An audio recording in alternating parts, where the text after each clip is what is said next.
মুখ্যমন্ত্ৰীৰ ৰাজনীতি আৰু মোৰ ৰাজনীতিৰ মাজত আকাশ পাতালৰ পাৰ্থক্য আছে। মই মুখ্যমন্ত্ৰী হিমন্ত বিশ্ব শৰ্মা ডাঙৰীয়াৰ ৰাজনীতি কৰিবলৈ অহা নাই। মই প্ৰয়াত তৰুণ গগৈদেৱৰ ৰাজনীতি কৰিবলৈ আপোনালোকৰ মাজত আহিছোঁ। কিছু সময় পূৰ্বে এটা তথ্য আহি পৰিছে যে বিগত বৰ্ষত চৰকাৰী মাধ্যমত পঢ়া ল'ৰা ছোৱালীৰ কাৰণে পুনৰবাৰ কংগ্ৰেছ দলৰ এটা দীৰ্ঘদিনৰ ইতিহাস।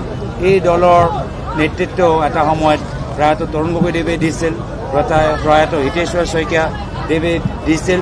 এই দলে ঘাট প্ৰতিঘাত মাজতে সদায় অসমৰ জনসাধাৰণক প্ৰাথমিকতা দি কামখিনি কৰে আৰু সেয়া হ'ল ভৱিষ্যত আমালোকৰ সংকল্প।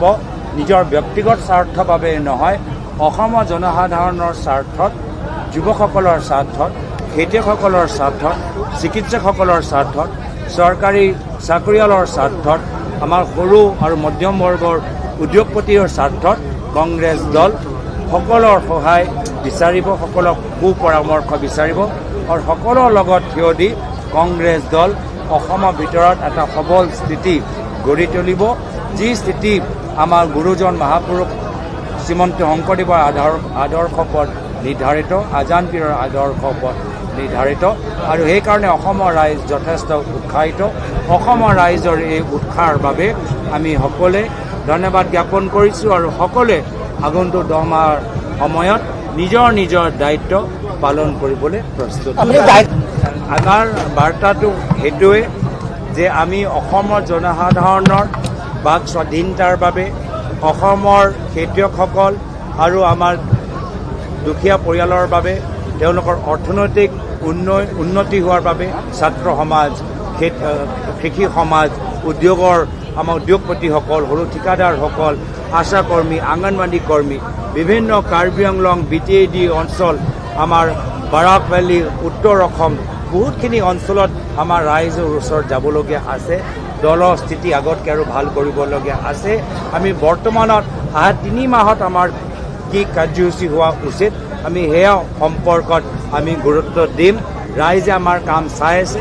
যদি আমাৰ কাম ৰাইজে ভাল পায়, আমাক যথেষ্ট সংখ্যক চিট আমাক জিকাই পঠাব আৰু বৰ্তমান সময়ত এই বানপানীৰ সময়ত আমি ৰাইজৰ প্ৰতি আমি সিদ্ধান্ত লৈছোঁ যে প্ৰদেশ কংগ্ৰেছ এটা ৱাৰ ৰুম তৈয়াৰ কৰি বানপানীৰ সময়ত যিমান আমি পাৰোঁ আমি ৰাইজক সহায় কৰিব।